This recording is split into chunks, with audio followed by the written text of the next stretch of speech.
Hi, and welcome to the second of our interviews with leading experts on recommendations and personalization. My name is Damien Read, and I'm 24i's SVP of Data Products.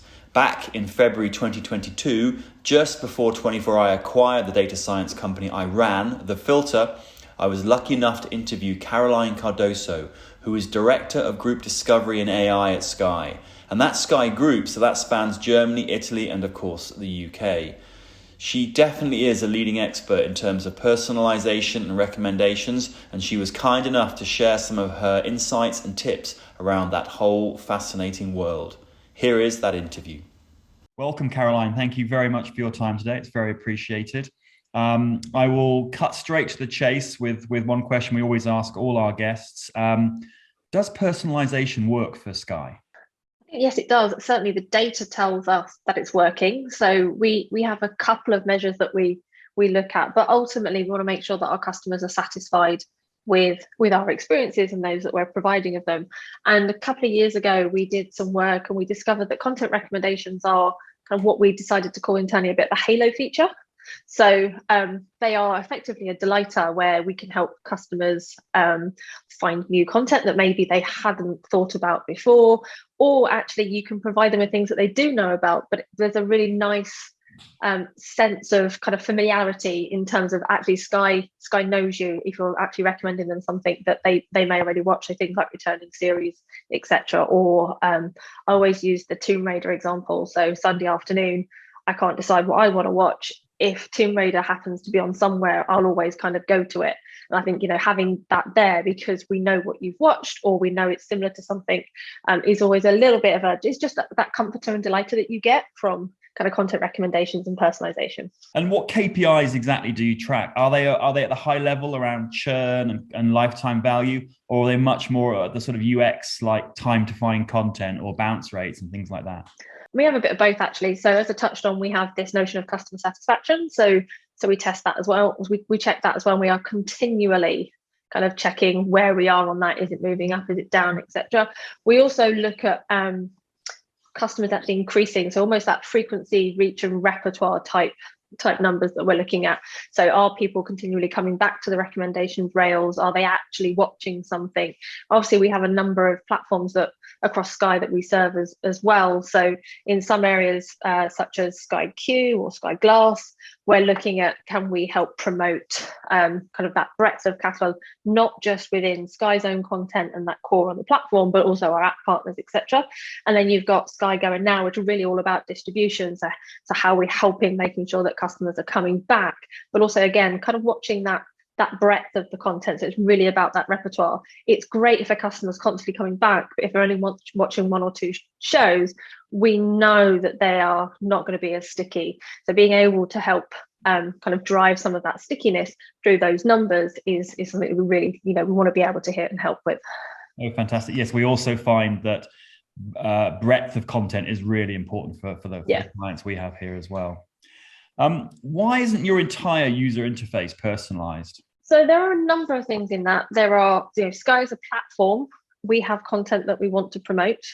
So there is part in there where we will help with editorial choices, but we actually have quite a large proportion of our services that are automated, and some of that is personalized. So we have a number of different capabilities that we can provide. What we have found is that we've been on a bit of a journey with our friends in merchandising. So where maybe 3 years ago they weren't quite so keen to personalize the experience, but now they are very keen on working with us to understand how we can either personalize things that they have editorialized for us, or actually create zones within the UI where actually it's entirely personalized. So if you go through Sky's UIs, the things that you do notice, they do feel quite familiar. So you kind of always have that sense of familiarity, and you can anchor yourself. So throughout the UI, you will have these kind of zones and anchors, which may be entirely personalized. You may not realize as well. We don't necessarily write for you on all over the UI, but there are things going on behind the scenes where actually it's personalized. It could be an order, it could be an entire rail that's for you, or it could be based upon something that you've watched. You've touched on something there that's close to our hearts as well, is working with editorial teams. I still remember from my Now TV day, it was this battle between who could send the better email, the editorial team or the AI team. Is that still the case, or are the teams working much closer, as you just talked about there? Teams work very closely together. We've definitely been on a journey. So I think whenever we launch new personalized recommendations or even platform ones, we're always working with the content teams, especially merchandising, to understand what good is. So we have our gauge. We kind of do that on the data numbers, but it always helps to have people that really understand the content to kind of look at that for you, and that helps you get your feeler as you're putting these services together. So the thing that we want to do is be as good as the merchandising editorial teams where it's appropriate. So it might not be appropriate for the high kind of volume traffic areas on a particular part of the UI to be entirely personalized. That may be where we've decided actually that's going to be our shop front. That's going to be the premium shelf in the UI. We'll have that to be merchandising team. What we might do is overlay some personalized ordering on that. So there's still like an editorial bucket per se, but that's ordered for you, and what we've done there. But actually, there may be other areas of the UI where it just makes way more sense to personalize it. And we've kind of been, as I said, we've been on that journey. I think we're over 50% of our kind of rails throughout our various UIs that are automated or personalized. And we're increasing that kind of all of the time. In fact, on Sky Q, shortly before Christmas, I think we had about 64% of our rails were either automated or personalized. The majority of the automated rails were also personalized on top of that. So depending upon whether we're using kind of those content recommendations capabilities or whether we're using search capabilities that we're then personalizing, being able to blend the two with editorial, we've actually found it really, really complements each other. Wow, that's definitely changed since my days at Sky. That's fantastic. You said between 50 and 60% of all views are personalized. What's the optimum percentage for that in terms of, what's the end game, or are you pretty close to that already? We're kind of testing the waters. We think about 2/3 is about the right number, because then you've got a nice blend and there's lots going on throughout the UI. I think we've had lots of conversations about we're going to be 100% personalized, or upwards of 80% personalized. But actually, if you think about some of the ways in which we want to market content, customers actually want to engage with content, there is still a sense within customers of understanding that some things are editorial and kind of recommended to them by humans, and there's a comfort factor of that. So if we can blend the machine, the AI with the humans, we actually think it just gives us a very nice balance. And actually you can get a little bit more if you've got maybe some AI doing some stuff in one area with humans, but actually it's entirely cyclical, because all the data that we get where customers are kind of what they're watching feeds back in, helps improve the engine. So you actually see that humans and a machine, as it were, are working together all the time. Do you recommend just the Sky content and the partner channels, or do you recommend across the entire ecosystem, so Netflix and Amazon, for example? So where we have the metadata, we actually recommend across everything. I think if you think about Sky Q, Sky Glass, they are very much about aggregation platforms. And so it's about how do we bring all of that content together and really just make it super simple for the customer to find it. We don't want them to have to remember that Stranger Things is on Netflix, or The Boys is on Amazon, or the latest Marvel film is on Disney. If we can bring it up into the UI and take it up that level, be able to recommend that for them, one, will increase customer satisfaction, will reduce some of that friction in terms of having to remember, and also it makes us better partners as well. The flip side is obviously Now and Go. Now is very much about distribution, so that is about the content that's on the platform, and we're at the same place with Go at the moment as well. Now, an area we're seeing increasing traction on is voice and the role of personalization in voice.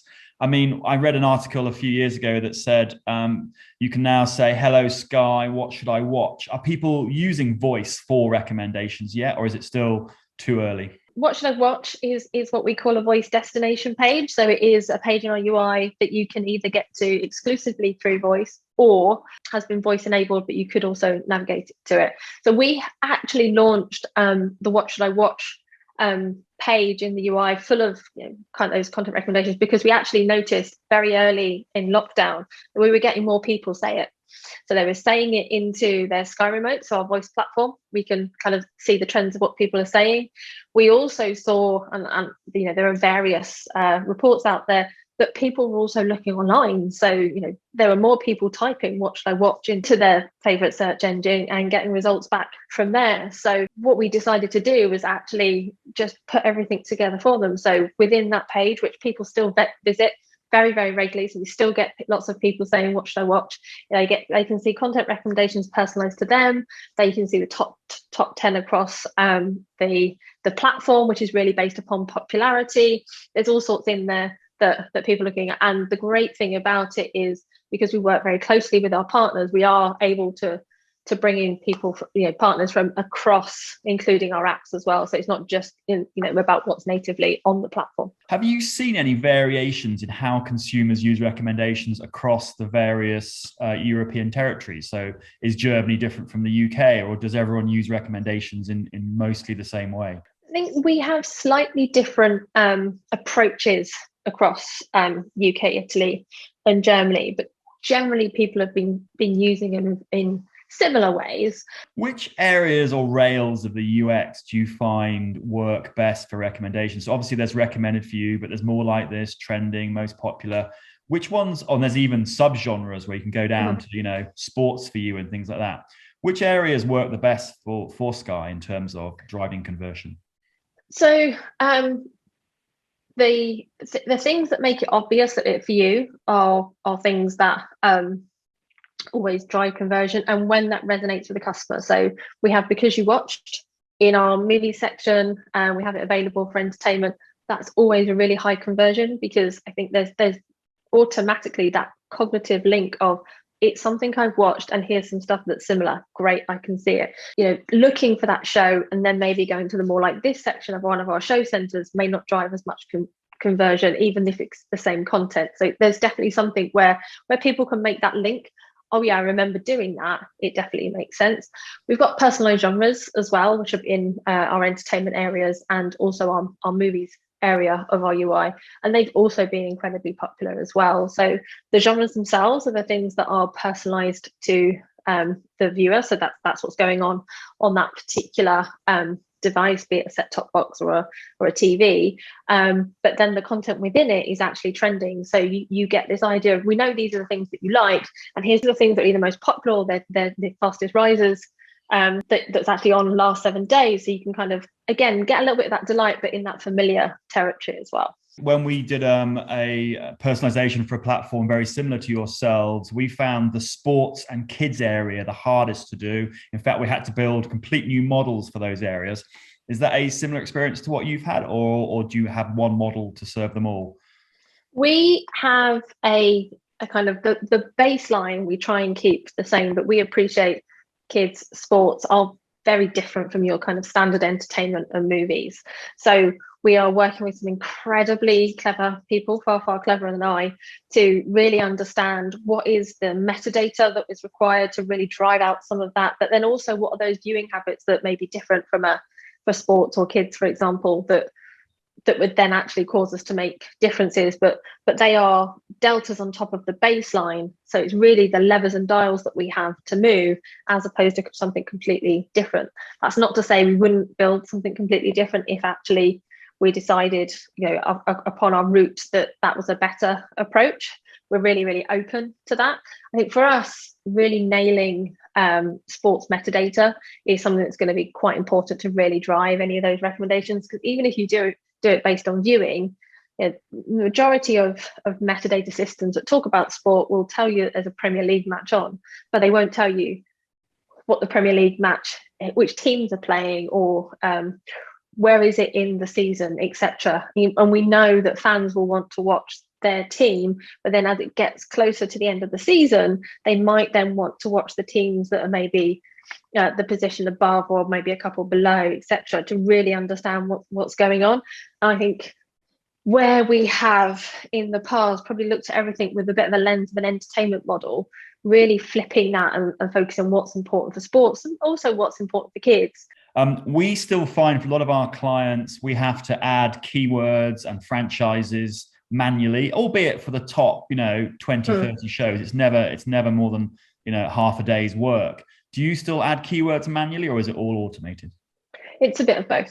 So we have a lot of automation in there, but sometimes there's just that extra nuance that really it needs the human touch to pull that in. And sometimes, as I said, you need that human touch to rationalize some of it as well, because there is a degree where if you've got a piece of content that's got maybe 40, 50 keywords on there, actually it's going to get lost a bit when you're looking at your recommendations algorithm. If you can break that down and really understand either what the super pertinent ones are, or maybe there's some idea of ranking within that, then I think that's really, really useful. And as we're learning and developing, I think more of that will come over time with machines, but there is still there's still that human element. I mean, our operations team, I cannot sing their praises enough. They've done phenomenal work in helping us over the last 6 months or so, including working with a new platform through Sky Glass as well, because kind of as I touched on, as we use that Comcast global technology platform, that brought some other nuances and new systems into that as well. It was always quite a delicate balance between recommending content that subscribers are not subscribed to and stuff they are, or when I used to work for Sky Store, how much of the paid for movies do you push? How do you think about that as a balancing act? It's a really good question, and it's something that we're still trying to answer. Like, what is the right answer? I think traditionally, and I say that knowing that tradition is only in the last 3 to 5 years, I think Sky has, if you look at the UI, we've kind of kept those areas quite discrete. So you've got a homepage that might show you lots of things, so we can kind of have a balance and a blend, but then you've got a movie section that only talks about your movies and may, and some properties only be the Sky Cinema movies. Then you've got the Sky Store area, and when you're in those areas, it's a lot easier to be able to say, well, we're going to go full on wholesale there, let's supercharge it because we're in that area and that's where our customers have been. The entertainment space is a little more difficult, but the one thing that we've been very keen on doing is making sure that actually we're not commercially influenced in our content recommendations. It really is about what's going on in the platform and what our customers are watching, and therefore we know that we can be fair. And parts of Sky are on regulated platforms, so we always try and hold ourselves up to be FRND as well, so you're fair, regulatory and non-discriminatory. You mentioned earlier you're now starting to think about your 2-year roadmap coming up. What sort of features or what areas in general do you think will be the big topics within personalization over the next couple of years? For us, there's going to be a lot around helping our customers get to the content they love quicker. So you touched on kind of our KPIs earlier.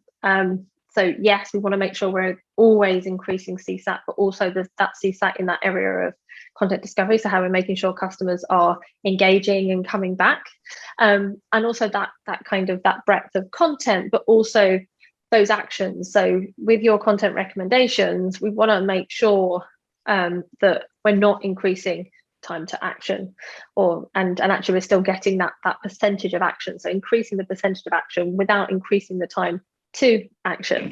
And then I think the blend of when you think about some of the experiences and the platforms that Sky have now and some of the exciting launches they've been talking about over the last 6 months or so, we're actually going to be bringing in other areas as well. So how do we think about fitness and music? So we touched on sports earlier, but then how do you bring music into that, and how do you bring fitness into that?